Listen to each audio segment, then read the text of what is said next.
estas teorías, cómo nos podemos meter ahora siendo ingenieros, a hablar de la sociedad, hablar de la estructura ósea o de la estructura del círculo, de nuestra estructura sanguínea, de nuestros flujos sanguíneos, nuestro sistema sanguíneo, casi con la misma libertad de que estuviésemos hablando del delta del río, etc.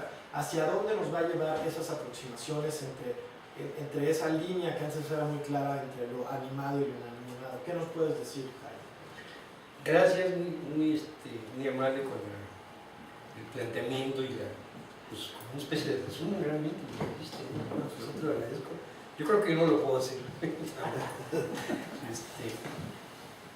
Bueno, yo creo que la parte animada o la parte inanimada, como la denominamos, pues proviene probablemente de la historia, ¿no? O sea, los diferentes estudiosos de la historia fueron acuñando los términos, de decir, bueno, pues lo animado muy vivo es los animales, ¿no? Y el ser humano, la cabeza, ¿no? Los inteligencia y todo. Y luego los vegetales, pues menos, sí también son, pero ya como que se nota, ¿verdad? Ya de ahí hay un segundo nivel de aprecio, porque ahorita, por ejemplo, está en boga los que protegen mucho, con toda razón, a los animales, ¿no? Que no se maltraten, que se les trate correctamente, son seres vivos, hay que apoyarlos, hay que hacerlos, ¿no? Pero no dice nada de las plantas, ¿no? Las plantas así olvidadas. Yo he visto que alguien, ya empieza a ver, por cierto, ni de las piedras, ¿no? Y de las piedras menos. Por eso cuando alguien dice, no, pues es una piedra, porque ya le tiene que desaparecer. No hay esa visión, ¿no? Yo creo que los tres son parte de la naturaleza en diferente contexto, en diferente oportunidad, y sobre todo, hablando de esto, con diferentes escalas, ¿no? Escalas de tiempo sobre todo, ¿no? Los animales, pues hay unos que son chiquitos, unos que son malévolos, etcétera, ¿no?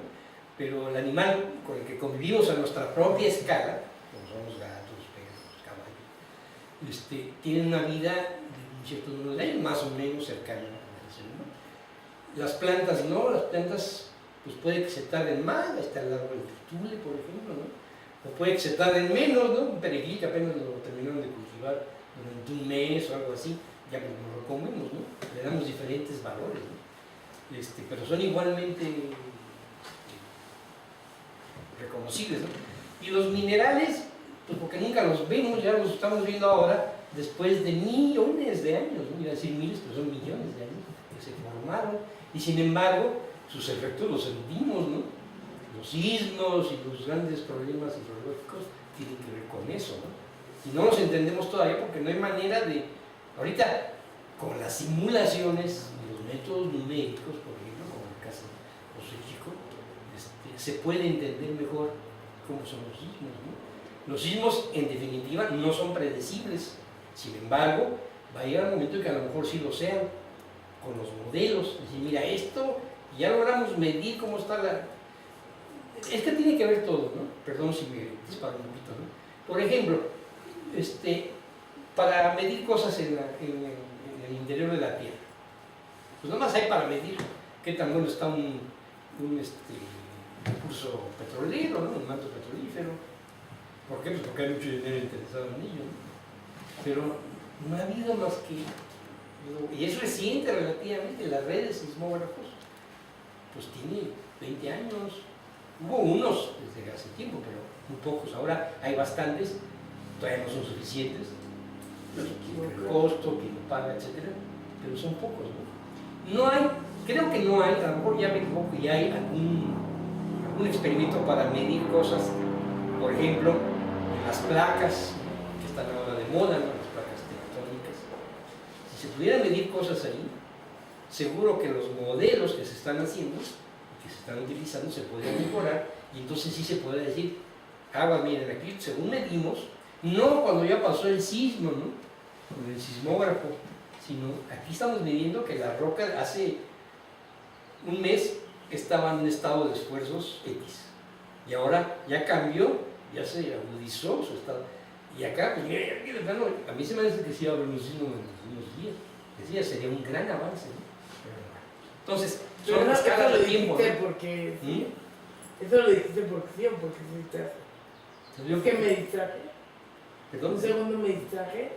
Sí, normalmente así se hace, o sea, se miden esas mediciones. Ah, Es ok. decir, que si tú tuvieras un número infinito de esas Ya. mediciones, en vez de estar haciendo una práctica, digamos, de calcular lo sucedido, podrías tener una práctica de... Por ejemplo, ¿no? Claro. Luego los políticos, los administradores, los políticos sobre todo son mentirosos, ¿no? Eso no hay duda. Claro.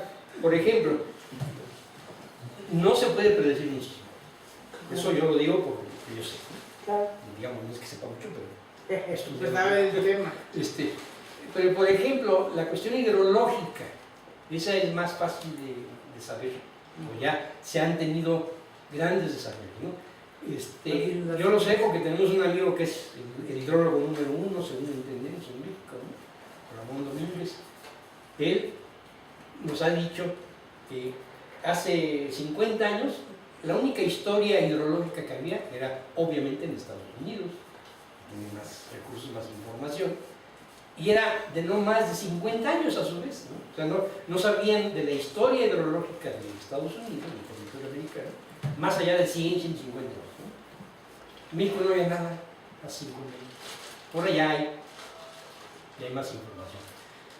Y Pasa algo como ha pasado hace unos años en Tabasco, y luego lo primero que dicen, los ingenieros son los culpables, ¿no? ¿Por qué? Porque no construyeron la presa correcta. No, señor, nosotros hicimos el diseño de la presa y les dijimos cómo operar la presa en caso de avenidas, y ustedes no las operaron técnicamente, las operaron políticamente, y por eso hubo desastres, ¿no? O sea, el conocimiento de la hidrología todavía no es tan completo, pero es más que el de la sismología, digamos, ¿no? Entonces ya es posible hacer muchas cosas. Lo que pasó en Nueva Orleans yo creo que es por el estilo, habría que averiguar un poco más, ¿no? Pero ya hay desarrollo, ya hay modelos, ya hay información, ya hay ingeniería, y lo que no se está aplicando son los manuales técnicos, ¿no? Correctamente, ¿no? Por ejemplo, ¿no? Son casos, ¿no? Pues gracias, Jaime. No sé si alguno de nuestros invitados tenga una pregunta en mente que para Jaime Hernández de Gortari, para alguna duda, algún comentario que nos quiera hacer.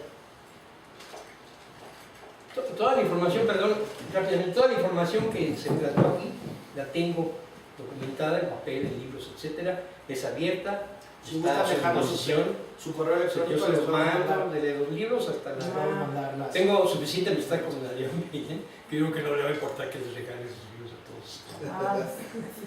Y los artículos ya más especializados. Con mucho gusto. Ahorita vemos la mecánica. Sí. A mí me llamó la atención, perdón, yo estudié psicoterapia y Sonia, de hecho de ahí conozco a Alejandra Gutiérrez, ella fue mi profesora, y de pronto cuando yo entré al grupo de profesores y de repente la directora nos empezó a decir, sí, esto es un constructo, y yo digo, ¿de what? ¿No? O sea, ¿de qué me hablas? ¿No? Y entonces lo explicaba a su manera, y con la plática de hoy me queda mucho más claro qué es un constructo y dónde viene el origen y por qué de pronto empezamos a hablar de X concepto es un constructo. Entonces la verdad lo agradezco mucho. Sí, de algún modo, por ejemplo, la personalidad, podríamos decir, está hecha del flujo de experiencias. Ajá. O sea, es muy atrevido, pero es una manera de ponerlo. Sí, claro. Si quisieras tú atacar ese problema, sería un ángulo que tendrías que averiguar. Claro. Sí, por supuesto. Igual también tiene la alegoría muy bonita, que decir que el flujo de ladrillos es un edificio. Sí. Y no lo ve uno, pues dice, no, el edificio es una cosa que está ahí. Pero pues cuando piensas en cómo lo construyeron, piensas en que hubo que, pues, fluir. Hay un artículo de Bellan que habla de da una explicación conceptual de las pirámides, tanto las de México como las de Egipto, ¿no? Y da una pauta, todo calculado, ¿no? Ojo, nuevamente insisto, utilizando conceptos de optimización, calculado, etc. Da un indicio de cómo, una de las grandes preguntas, cómo se construyeron, ¿no? El problema de cómo trajeron las rocas sigue siendo el mismo, pero cómo las fueron trepando, ¿no? Entonces da un planteamiento, ¿no? Sí, pero da mucha ilusión como tener bibliografía sobre esto. Sí, se las vamos a hacer llegar y eventualmente pues de sus preguntas y esto, yo también la práctica, eventualmente cuando yo he estado trabajando con, desde el grupo de Think Tank League, con no solo la postura de Benjal, sino las posturas como Chasson u otros, digamos, ingenieros físicos o ingenieros Sí, sí. que hablan de la teoría unitaria en la cual tú puedes explicar con la teoría de la evolución modificada, si quieres, Sí. desde el crecimiento de una estrella supernova, desde la producción, el origen en el infinito vacío del hidrógeno, que pues nos resulta todavía casi esotérico, y eso cómo lo puedes ir aterrizando a los desarrollos de los aviones, a los desarrollos de los barcos, a los desarrollos de la tecnología, a los desarrollos de los chips. Entonces, esto es la punta del iceberg sobre las discusiones que tenemos, pero pues la verdad es que necesitábamos una explicación, una primera discusión que fuera pues una suerte de introducción y una base para poder seguir discutiendo esto. Entonces, un comentario nada más en relación con lo que planteé hace rato de las escalas de tiempo, el mundo animal, el mineral.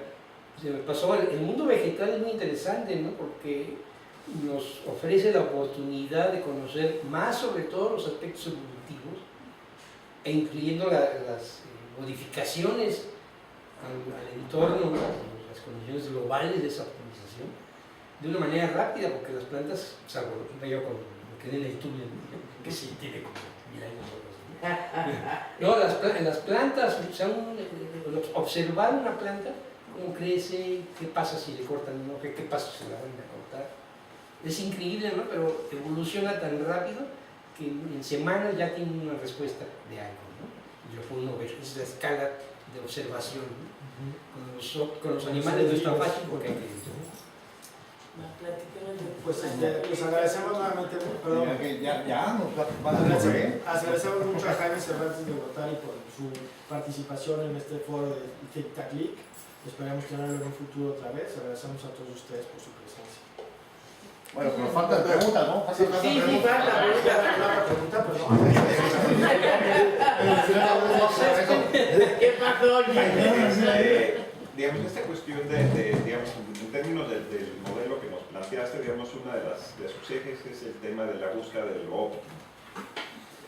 Aplicado al mundo social, digamos, esta búsqueda de lo óptimo ingenieril no puede, digamos, contraponerse a cuestiones de justicia social, en el sentido de que lo óptimo ingenieril puede ser distinto a aquello que como sociedad entendemos como deseable.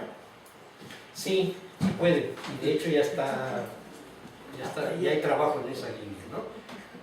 Desde luego, no en los trabajos directos del autor, él dice que no es el autor, es el descubridor, y lo ha desarrollado, ¿no? Y tiene razón para ser formal, ¿sí? Pero yo no soy nada, yo no soy expositor. A mí me interesa y tengo algunas cosas por ahí. En la parte que planteas la pregunta, ¿no? Hay desde luego algunos artículos, no muchos, creo tener por ahí algunos. Hay algunas contribuciones en el libro ese de memorias que mencioné hace rato, y desde luego sí se puede, ¿eh? Hay muchas formas de hacer. Hay un caso que aprovecho para hacer la promoción, de Carlos Viñegra. Carlos Viñegra, no sé si lo conozcan, es economista, es hijo de un famoso biotecnólogo de la UAM, Gustavo Viñegra, pero Carlos es economista, es de la intermedia, es muy joven, es casi un chavo, ¿no? Él se preocupó por todo esto y tuvo por otro lado acceso a mucha información que tendría que ver con algunas cosas de estas, sobre todo en el ramo energético de los recursos naturales, o sea, el petróleo, y por otro lado en la administración pública de las cuestiones de salud, ¿no? Ha ocupado cargos importantes en el gobierno, al tercer nivel, digamos, ¿no? Es muy serio, muy estudioso, muy auténtico, Y realmente yo lo conocí porque él de alguna manera descubrió la teoría constructiva. Entonces lo que hizo fue, en un viaje que hizo por ahí, a Estados Unidos, acercarse a ella. Entonces ella le dijo, no, pues ahí en México hay unos locos que me creen. Entonces se acercó con nosotros, ¿no? Y nos hicimos ya amigos. Y de hecho, como nos reuníamos en una salita, como la mitad de esta, y con una cafetera a un lado, de ahí surgió el nombre del grupito, así como Cintálica, que se llama Café Constructa. Tomábamos café y platicábamos, ¿no? Entonces él pues, estaba preocupado por este planteamiento que tú haces y por eso fue que se acercó. Yo creo que la influencia de su papá le sirvió para estudiar la termodinámica. Entonces es muy curioso porque es un economista con una formación fuerte en todo esto de sistemas complejos, teoría de redes, etc. Maneja muy bien las matemáticas y sobre todo es la primera persona que aún en el ambiente de los ingenieros no todos manejan bien el concepto de la segunda ley de la entropía. Él sí la maneja, la aprendió, la entendió y la utiliza. Entonces se acercó con nosotros vía Bella al Café Constructal, digamos, y pues hemos tenido muy buenos resultados porque lo que él plantea es que precisamente hace falta una revisión de la epistemología que tienen los sociólogos, digamos, los politólogos y por ahí, ¿no? Entonces que hace falta cambiar. Aparte de meter todo su propia experiencia de las redes y todo eso, ¿no? Es un conocedor de todos los sistemas ahora modernos, es increíble. Y escribió un libro, recientemente se publicó, hace un año más o menos se publicó, y yo ayudé a opinar y a revisarlo, ¿no? Que está ahorita en promoción, se llama Amos, Lacayos y Vasallos, ¿por qué persiste el autoritarismo en nuestra época y cómo evitarlo? Es un libro de 500 páginas, 400 páginas yo creo. Está bastante bien escrito, bien documentado, muy serio, y ahí desde luego toca la teoría constructal brevemente, pero plantea cosas que van en esa línea de lo que tú dices, en la parte tanto de los valores de la sociología y la economía, el desarrollo social, como de cuestiones del derecho, ¿no? Porque él, además de ser analítico, digamos teórico, por así decirlo, pues también tiene sus condiciones políticas, ¿no? Y él dice, y eso ya es para mí, creo que es más atrevimiento que lo otro, ¿no? Él dice que, de acuerdo con la teoría de las redes, dado el tamaño óptimo, ahí está metiendo también esto, es más o menos como de 160, creo, o digamos de orden 200 elementos para formar una red efectiva, ¿no? O sea, efectiva quiere decir que el contacto o la información o lo que sea llegue a todos los vecinos, ¿no? Y eso se repite y así se viral, lo que llaman, ¿no? Y que con ese concepto y una serie de preceptos adicionales, que a lo mejor tendría que ver con lo constructal, a lo mejor podríamos aspirar en un lapso razonable, décadas tal vez, a modificar la sociedad, que no sea tan peligrosa como está ahorita, ¿no? Porque hay peligro no nada más de que nos atropellen en la esquina, por lo que decía hace rato, sino que nos asalten, que nos roben, que nos hagan daño, o que sucedan cosas terribles, ¿no? La cuestión es que el fascismo así surgió con gobiernos como en Estados Unidos, ¿no? O sea, es lo más increíble, ¿no? Hitler fue electo como diputado por la población. Trump fue electo como presidente por el voto mayoritario de la población. Es muy riesgoso, ¿no? Porque en un descuido nos cae una bomba, a lo mejor iba dirigida ¿cómo se llama? A Corea del Norte. Pero es muy atacado, que no tiene ni idea. Sí, déjame también agregar que como, sí, hay, ¿eh? Como método, la ingeniería te puede dar pautas de comportamiento y entonces se convierte en una herramienta, como dice Jorge, sobre la física. Entonces tú podrás saber a partir de lo humano cuánto es un elemento tanto ético como estético. Aquí algunas de las formaciones podríamos ponerlas como un cuadro en nuestro cuarto, ¿no? El río Colorado, porque es bonito además de ser práctico. Y en un sentido estricto, pues cuando las políticas públicas se aplican, además de tener el modelo de ingeniería o óptimo, también se tendrá que considerar el elemento humano, y eso, pues, eso es el ingeniero trabajando de algún modo. Un poco en el abundamiento del comentario, ahí lo que sabemos es la parte constructal, que es lo óptimo, que está cuantificado, que tiene modelos físicos, etcétera, y que se puede usar, ¿no?, para muchas cosas. Pero hay otra parte que no la mencionamos, que es lo que yo he denominado algo así como los resultados cuasi constructales, es decir, que se acercan pero no son óptimos, pues porque no se ha podido, y los pseudo constructales, ¿no?, que aunque ese mismo concepto están mal planteados desde el principio, ¿no?, y de esos ejemplos hay cantidad en la vida cotidiana, ¿no?, como obviamente a esto. Debo decirles que desde hace mucho tiempo, yo creo que como costó trabajo la termodinámica, aprenderla, se quedó así tan metida en mi mente que ahora todo lo veo siempre buscándolo. Ya, mi familia, mi esposa, la traigo, ya tengo. Entonces, no mete por acá porque aquí vamos a gastar más. Ojalá para gastar menos dinero, ¿no? Entonces, hay ejemplos pseudo-constructales en el mercado, hay cantidad de ellos, ¿no? Nada más es cosa de ver las fotos del mercado, ¿no?, cómo está conformado, cómo operan los locatarios, ¿no? Los que promueven algo, ¿no?, la salida del metro, están dando ahí publicidad, ¿no? Y hay diferentes grados, hay acercamientos, siguen siendo pseudo, pero son acercamientos. Por ejemplo, seguro que conocen en la calle de bueno, la que sale del metro Allende ahí en el centro, que es peatonal, que va a dar a Madero. Ahora los cambiaron a Madero, ¿no?, o se cambiaron. Motolínea, están los edificios, que es una solución antigua, ahí están los talleres de anteojos, reparación de anteojos baratos, ¿no? Están ahí, están todos así cruzados de brazos, porque nadie se para por ahí. Entonces tienen una red de promotores que contratan, que es la parte pseudo-constructal. Es constructal porque es el concepto, es pseudo porque no es óptimo, ¿no?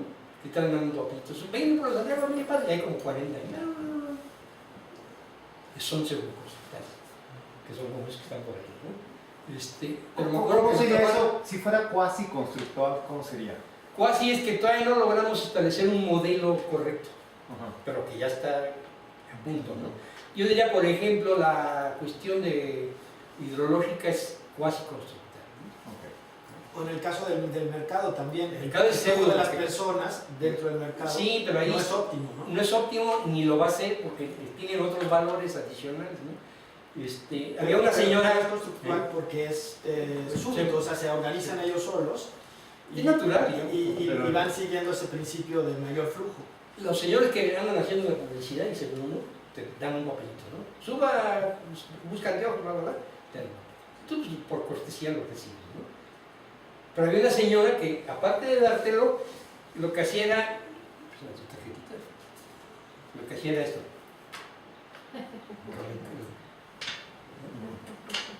Pasa la óptica. Me imagino que acababa cansada, ¿no? Yo ya me cansé. Pero ese ruidito llamaba y lo tomabas, ¿no? Ese es un grado más, ¿no? Este otro de aquí es muy chistoso. Esa es la estación del metro del Seúl, ¿no? Y aquí, obviamente, la lucha es constructal, finalmente, la economía, ¿no?, de los concesionarios de los autobuses, de las camionetas, lograron meter una línea más por ahí, pero no había espacio porque fue construido, no constructalmente, el espacio para los vehículos, ¿no? Entonces ahí abrieron en un pasillo, hicieron un hueco, todo lo hicieron con permiso, obviamente, con todo lo que eso lleva, una apertura para que entren las camionetas. Y entonces acá afuera andan los que vocean, que son como los de los papeles, ¿no? Salga ya para Villa de las Flores, lo que sea, ¿no? Ya se sigue el camión, tiene sus tiempos, eso ya es medio, es casi, ¿no? Está controlado los tiempos y todo, ¿no? Pero entonces este individuo que está aquí se ve muy poco, porque pues, obviamente no podemos estar tomando fotos a diestra y siniestra. Pero este lo que hace es que aquí adelantito del tine se ve el color naranja, un puntito ahí. Es un conito de esos de tránsito que se lo robó, se lo apropió, y entonces lo usa como bocina.